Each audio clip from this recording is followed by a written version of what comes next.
Welcome back to the Acoustic Sessions, my friends. I'm John Covey. Got my man Mike Wills in the studio with me today. Good to see you, brother. How you doing? We were supposed to be here last week, but somebody went and got sick, and I apologize. It's okay.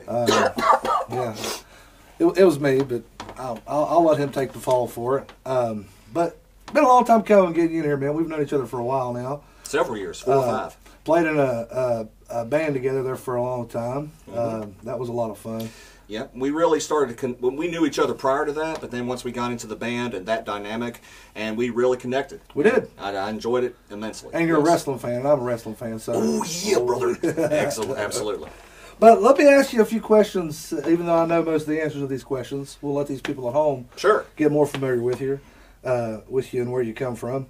Tell everybody at home what started Mike Wills, the trumpet player. You know, I mean, everybody, well, not everybody, but you know, people pick up instruments throughout their years. What made you choose the trumpet? Well, given this, setting, a trumpet would be considered kind of non-traditional. But at a very young age, I was introduced to music in church. My dad's a preacher. My mom was a singer.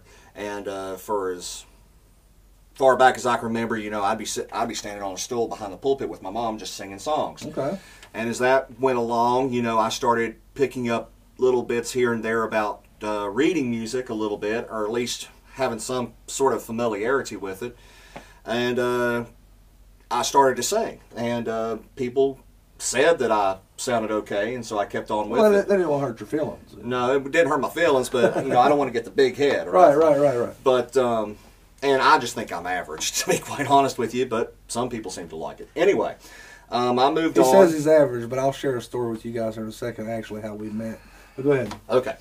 But fast forward a few years, you've got this geeky little kid in high school, 8th grade, if you will, and I figured, hey, I'll go join the band. It seems like I don't want to say an easy A, but I was already musically inclined, with singing, so I figured, hey, we'll pick up an instrument. Well, I picked up this, I picked up that, I picked up the other, and I finally settled on, my baby right here, and started playing in 8th grade, and within a semester, I was in the regular band with all the high school kids, and by the time I was a junior in high school, I was playing the lead parts and section leader. And to continue on with that, after I graduated high school, the Marines came a-calling. And I joined the Marine Corps, and prior to me joining... Thank you, sir. I appreciate it. But prior to me joining, they asked me, is there any particular thing I wanted to do? And I says, well, by any chance, can I do this in the Marine Corps? And they said, yes, you would be what is called a musical warrior. You have a instrument beside your rifle. I says, I like that. So if people get mad at me or not mad at me... You should have rigged something up where you could have your trumpet on your rifle. Well, I could do the... I could actually mount it like a grenade launcher. Yeah. And more on that in a minute. Yeah. But, no, I went through some schooling, college equivalent schooling in the military of about a year. Then after that, they sent me to what's called a duty station. After you go through all your training, they send you to where you're going to be stationed at. Right. I was in Hawaii for 3 years. That was my first actual military band experience. I did a lot of marching band stuff, a lot of concert stuff. I actually got into rock band stuff there. They called it a show band, and we toured all over the Pacific Rim. I've played a lot of gigs in Hawaii, Australia, Midway Island, Kwajalein Island. That was very cool. And I enjoyed it. The travel was awesome. I've got to sing and play in front of a lot of people. I never considered myself professional until that moment when I realized I'm getting paid to play a horn. Right. And as far as I'm concerned, that makes you professional. It does. If you get paid playing, doing anything, absolutely, you're professional, in my opinion. And the longer I stayed in it, and just by nature of the beast, the better you get at it, and I started to get a little more confidence in it. Fast forward a little farther, I came back to the States, was stationed in North Carolina, off and on from 1996 to 2004. I finished my Marine Corps career with an honorable discharge, and I came home to West Virginia. The Army National Guard called me up and says, hey, I heard that you were a trumpet player in the Marine Band. Yes, sir, I am. they says, well, you don't even have to audition, come play with us. So I continued my military career in the Army National Guard Band up in Morgantown. Oh, okay, cool. And I did that for 7 years, and I was medically retired in 2011. And shortly after that, I started... found out how crazy you were. Exactly. They're the crazy ones. I'm the only one that's sane Right. No, I think that I was too Marine for them. Okay. But that's another story for another day. People that know me know that I have 2 dynamics. And for you non-musical folks, that means level of loud. Loud and in the case, basically. I have 1 volume, and it's 11. You go up to 11. And, well, shortly after I was retired, I, came back to... full-time work at home, just doing jobs here and there. And I went to this is my past, so I don't mind saying it. I went to a bar, and there was an open mic night, and I met a guy. We started playing along. He says, hey, can you, I got a name of a guy. And so he gave me the name of the guy, and I ended up started doing band stuff, rock and roll stuff, if you will, country, anything. And to make a longer story even shorter, I eventually got up with a group of guys, and we formed a group called the Bad Magic Numbers. Hey, I've heard of those guys. Yes. Yeah. And we had an acoustic version called the Odd Numbers. I know those guys the same too. thing. And we met you officially through that, and we jammed a lot, and we eventually came to right here, right now. That's exactly right. Tell you guys a little bit more about that. 4-5 years ago, maybe? 3-4 years ago? I think it was 3 or 4, yeah. There was a singing competition that myself decided to enter, and the Odd Numbers decided to enter. I didn't know the fellers at the time. And long story short, they won. I did not. I still think I was sabotaged, but that's a whole other story altogether. But anyway, they were phenomenal. Blew me away. They did a version of... Why was he sabotaged? They did a version of Summertime, and that's amazing, the version of that song you guys do. Thank you.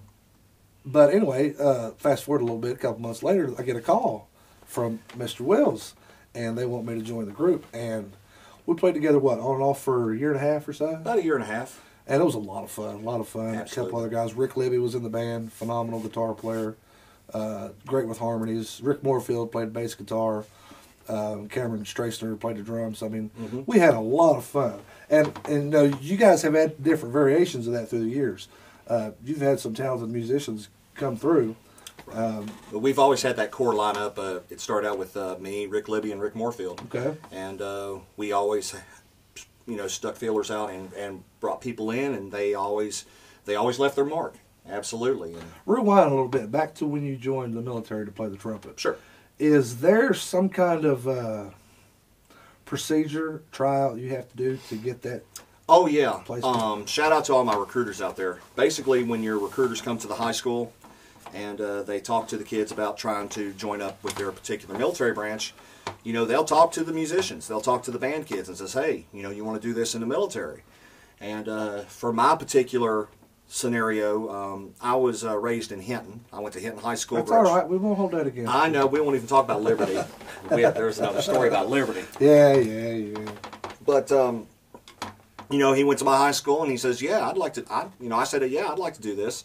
And they drove me to Quantico, Virginia, and I tried out. And they said, yeah, you seem like you could cut it. And you pass that little audition, and after you go through your boot camp and your other military-style training, they'll send you to the Armed Forces School of Music. I believe it's called something different now. It's been 20-some-odd years. But they send you to military school. Age some more, Mikey. Oh, I know. I'm only for but they, you get to train 6 months up to a year, and then they send you out.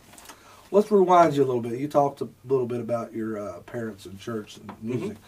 Who was your biggest influence in music? Would you say it would be your parents, or was there someone else that kind of inspired you to pursue music? I would like to think that my mother was my first musical influence because, growing up as a very small one, she was the one I was always hearing first. Right. And then as I got a little older, and I got my first record player, yes, I'm dating myself again, I got introduced to more and more music. And, I'm a child of the 80s. And when MTV came on and I got introduced to this whole wide world of how varied musical influences can be. From a secular standpoint, one of my biggest influences growing up was actually Van Halen. I just loved the way that man played guitar. Van Halen or Van Hagar? Actually, both. Okay. I mean, it's not Van Halen without the Van Halen brothers. So it was more of Eddie Van Halen than it was David Lee Roth. Sure, or Sammy Hagar. But at the same time, I could say whereas David Lee Roth was the showman, Sammy Hagar was the better singer. Okay. But they both brought something different to that group, just like what we was talking about with my band. Right. From a trumpet perspective, of course, Dizzy Gillespie is somebody y'all might be familiar with. Phil Driscoll is another one. He was one that actually played with, what was the name of that feller? What would you do if I sang out of tune? He just passed away. Put me on the spot, Mike. I know. It was, well, just stand up and walk out on me. Yeah. I know the song. I just want to be the one. Somebody out there's watching it and they're like, come on, guys, it's right. You know who it is. Yes, we just can't think of his name. He's British. Yeah. And he kind of walks funny, and he does a lot of funny matriculations. But anyway, Phil Driscoll was a trumpet player with him in his group, and he went on and went into gospel music, but added trumpet to it. So he was an influence as well, as far as trumpet is going. As far as vocally, I didn't so much have vocal influences when I had a few people started telling me, you know, Mike, you sing great. But don't sing like this guy or this guy or this guy. You sing like Mike Wills and be the best Mike Wills you can be. That's where a lot of people mess up. They instead of singing themselves, they try to impersonate these other artists. Right, exactly. And you have to find your thing. You got to. Right. It's just like, you know, later we're going to be singing and playing some songs, and one is a cover song, and we don't sing like the artist. No. And, you know, you sing like John Covey Cole, and I sing like Michael Lee Wills. And the beautiful thing about that is that if you try to get two national well-known singers to try to blend together, it sometimes doesn't work. Right. But two good old Southern West Virginia good old boys. Exactly. Never meaning no harm. You know, and we got to blend really well, and that was one of the reasons that you and I clicked so well. Right. Just like with the other guys that were in our band together, me and Rick Libby, you know, for about 6 months, you know, me and Rick more or less, you know, hung out together, and we learned to harmonize. And we learned how our voices fit, you know, one place or the other. And with you and I, we did the same thing. Just within a few weeks or months, you know, we got to click really well on what works and what don't. And as you can see out there in video land, you know, we have a good rapport when it comes to talking to each other. You know, basically, you know, one of us talks until he has to take in a breath, and then the other one jumps in. Right. I might try to But that's pretty cool, man. And actually, I have one more question for you. 42. Okay, there you go, guys. 42. That's the answer. There's to everything. I always say 7 is the answer. That's my answer. I like 7. 7's good. So, I wasn't aware that you were doing this until I seen you at a football game. I don't know if it was last year or year before last. I believe it was 3 years ago now, going on 3 years ago. But I'll save the story of that game for another time. Summers County was playing Liberty, and Summers County won. It was the thunderstorm game. Yeah, it was a good one. It started out at 7:30 like every other high school game, and it ended around 1:30 in the morning because they had a rain delay. Got canceled at halftime. Me and my kids, we left. Mm-hmm. But anyway, you were in the stands with your trumpet. Yes, sir. Getting your crowd pumped up, and your you know, giving your players and the cheerleaders some help me out. What's the word I'm looking for here? I was their musical motivation. Yeah, there you go. Yeah. How did that start? Well, a lot of years ago, like I said, I was in North Carolina for a long time, and when I came back full-time to West Virginia, somebody had let me know that during homecoming games at my alma mater, Hinton, now Summers County, that they let alumni band come out to the field and play. And I thought I went back in time. You know, it was 1989 again, and there I am standing on the field playing for my school, for my team during homecoming. I bet that's pretty cool. And I got such a rush out of that, I didn't realize how happy that made me. Fast forward, and I started just, somebody asked me, hey, Mike, you know, that was pretty cool because my brother was coming home from North Carolina to West Virginia, and he had the game turned on to the radio, and he says, "Who in the world is that guy?" Because he heard trumpet. Yeah. More on volume later, and it turns out it was me. Now remember, guys, he goes to 11. That's where he's at. He's 11. Yeah. And, well, I really enjoyed it. And then for a long time, I was, I just, put the horn away and went back to my other endeavors. But about 4 years ago, I went to Wyoming East High School to watch Summers County play because that's what I do. I love watching my high school team play football. And they have them old big plastic trumpet-looking things that the people in the stands have, and we're making noise out of it. Right. I mean, they're real popular, like in soccer matches. You hear all this stuff going on. Yeah. And I was told that previously that a person couldn't really bring any type of loud musical instruments to games like that. And I saw them playing that and says, well, if they can do that, why can't I just bring this thing? So I walked back to my truck, got my trumpet out, and I went back outside and said, now this is what a horn looks like, guys. And, oh, ha, ha, ha, whatever. And then I just thought, oh, what the heck. I waited until they were playing on the field, like there was a timeout or a stoppage of play. I wanted to make sure I wasn't interfering with the cheerleaders or nothing. And I just played that little dun, dun, dun, dun, dun, dun, the Big Red song. And the reaction I got was, oh, cool. Well, this guy knows what he's doing. Now, I got to give a little caveat to that. If the Summers County Band was there, I wouldn't play, nor would I play. Because it's the kids' time, it's their time to shine. That's respectable. Unfortunately, due to funding, from what I understand, and gasoline prices and all that, they don't travel to away games, they play at home games. So you go to the away games. So I go to all the away games, and I started playing as the band. That's cool, man. And I went, and every time they score, I'd play the fight song, and every time there was a... if the other... Tell you what, next time they play Liberty, you ain't going to be playing much. I'll tell you that right now. Yeah, you really want to go in there with that there, John? Because, as I recall, Summers County won that game. Yeah. And to be fair, I have talked to a bunch of Liberty folks because I work with a bunch of Liberty folks at my job. Right. And I asked them, hey, because they knew I play taps I work at the Beckley VA Medical Center. And one of the things that I do out there is that when we have a veteran pass away, they will ask me to play taps for him as they take him off the floor and down to the morgue. That's cool. So I play taps. So a lot of people have got to meet me from that. And I would ask them, well, hey, by the way, where are y'all from? And they would say, from this place or that place. Oh, you have a son that goes to, for example, Liberty.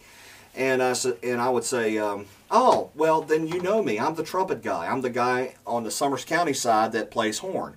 And then I would get all these stories about how Summers County cheated to get that game. They had 4 timeouts instead of 3. Same game I'm talking about? Yes. Really? Yes. See, I didn't get to see the ending. I think it was tied up at halftime when I left. It was very close to tied close. Up. And basically, Summers County kicked the field goal as time expired to win by 2 points, like 29, 27, something like that. I love a finish like that. I do too, and it was worth staying. I mean, it really was. But yeah, I done lost my train of thought. But basically, I play away games for my high school football team, and apparently everybody likes it, and I'll still do it. And if they start saying, Mike, it's time to go, I'll go. So keep an eye out for the trumpet guy at the Summers County away games this year. Yep, and you will see me at the home games too. That's a tradition. Me and my dad, we travel to all the games, and we go watch all the games together, and that's what we do for father-son time. He'll go talk to all his buddies, and I'll be up there in the stand somewhere blasting my... Tooting away. Tooting my horn out, yep. Well, we've talked about you tooting the horn there for a while. You want to play these guys a song? I guess we could. We'll do one of the songs we used to do together all the time. How about Sure. Can't You See? Yep. El Mariachi, Mexican restaurant and cantina on Airport Road in Beaver. Open 7 days a week, offering a mouth-watering array of delicious Mexican cuisine. Stop by and see Jay and Jose, and you'll see for yourself why El Mariachi was voted the best Mexican restaurant in southern West Virginia. El Mariachi will spice up your day. We'll do Can't You See, Furry?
can't you see what that woman she been doing to me? Oh, can't you see? Can't you see what that woman she been doing to me?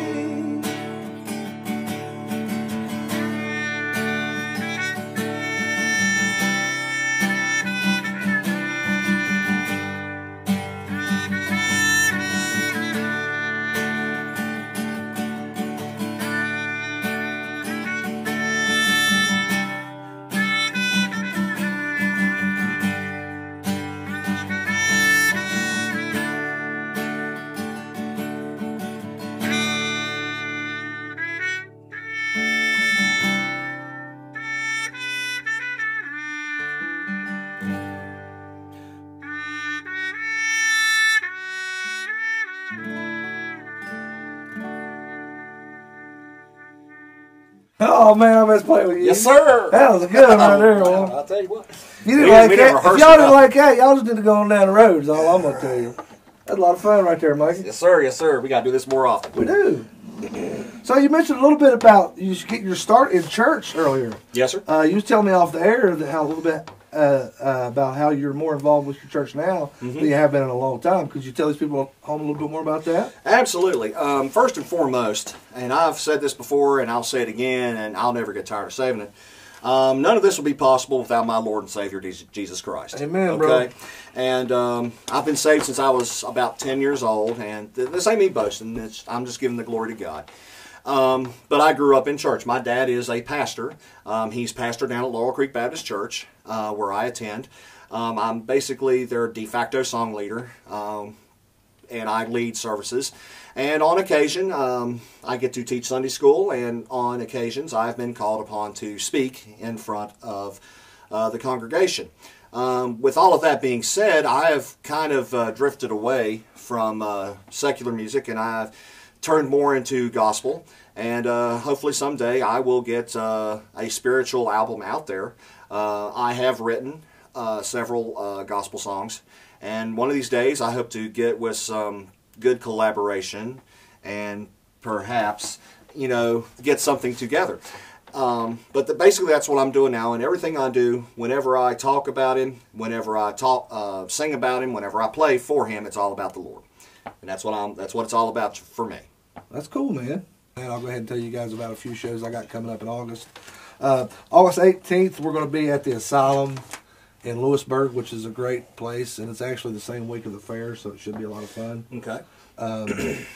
Same night, Brantley Gilbert's playing at the fair, so if you don't like Brantley Gilbert, No kidding. come hang out with JC Square. Me and Jason Brown, we'll do you one or two.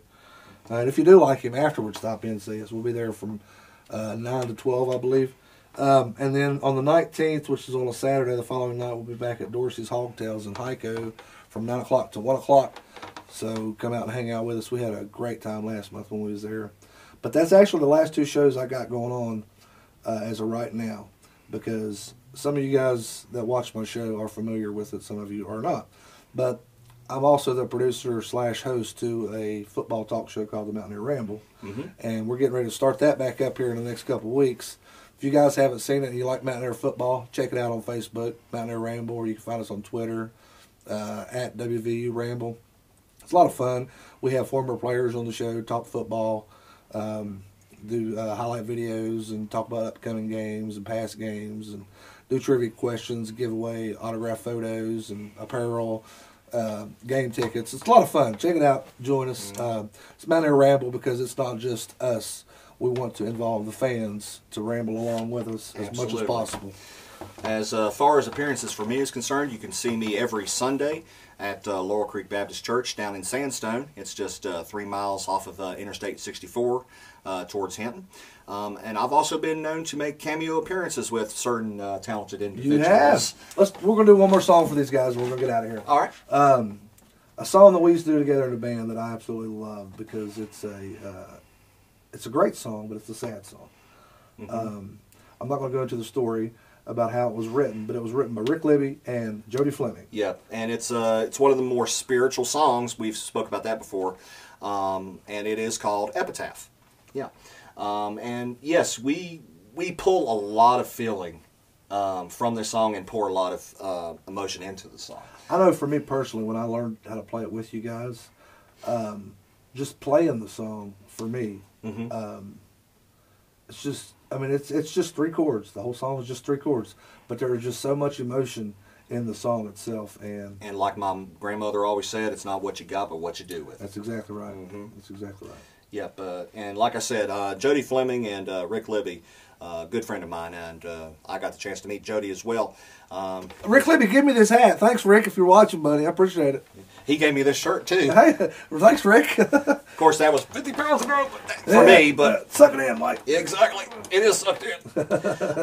But yes, Rick Libby is one of my best friends in the world, and Jody is a very prolific singer, guitar player, songwriter, and they co-wrote this song, and there is so much to it. If you're seeing us on YouTube right now, after you hear this song, rewind it and listen to it again, and try to listen not to how he sounds or how I sound or how the horns sound.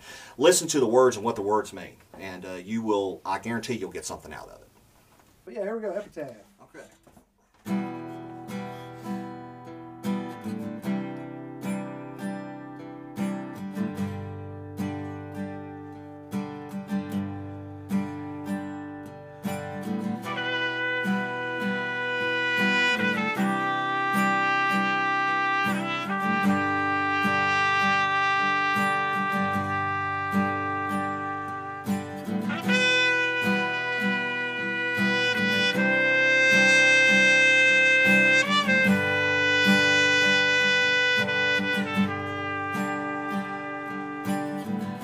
Something's gotta give when nothing's left to hope for.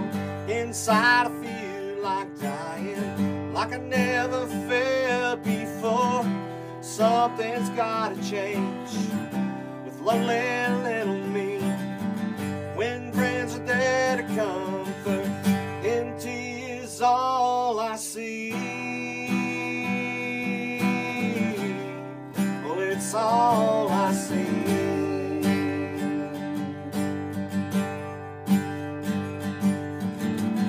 I'm broken and forbidden.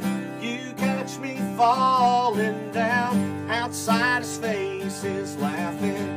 Inside I wear a frown.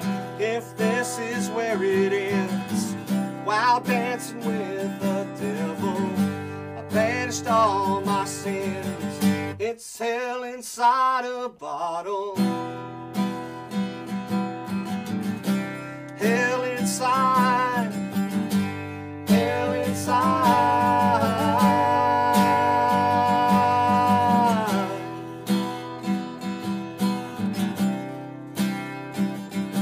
Oh yeah.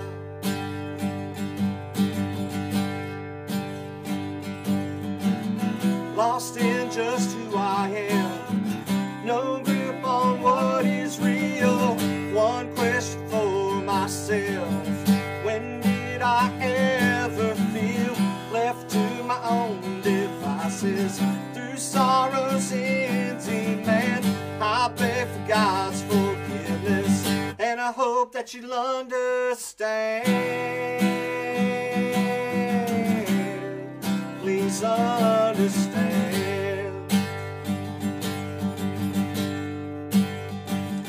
Understand.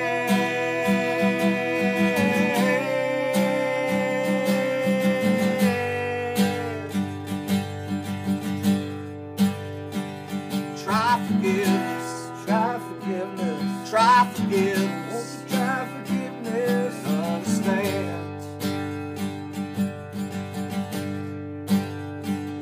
Try forgiveness.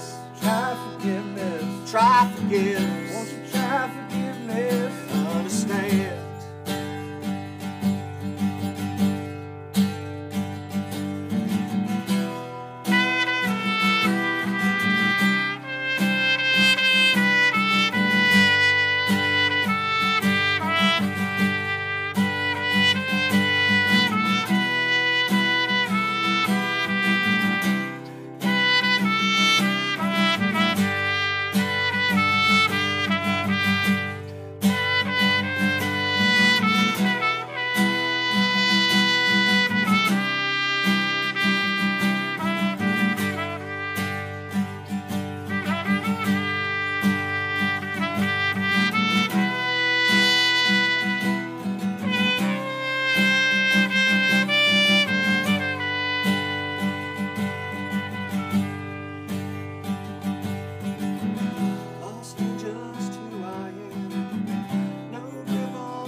myself.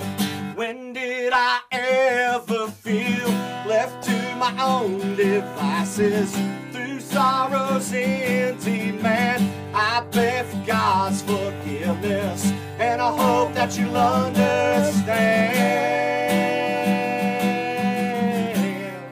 Please understand. Dear Lord, won't you understand?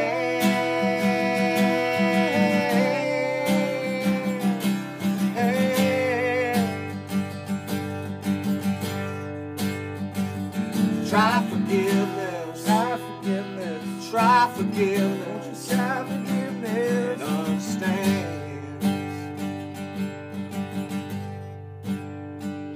Try forgiveness, try forgiveness, try forgiveness, try forgiveness, and understand.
Beautiful song. Thank you, sir. Thank you, sir. Rick Libby, Jody Fleming, thank you for writing that song. Absolutely. Beautiful song, really is. On a good note, on a happy note, it was a pleasure having you, brother. Absolutely. And hopefully we don't make it as long until we see each other again. Absolutely. Especially considering now we only live a couple miles apart. Exactly, exactly. But I'm done bugging these people. You got anything else you want to bug these guys about? Could I use my stadium announcer voice just one time? Totally, totally. From all of us here at JCC, this is Michael Lee Wills saying, so long, everybody. For Michael Wills, guys, I'm John Covey Cole. Until next week, keep on digging, my friends. Absolutely.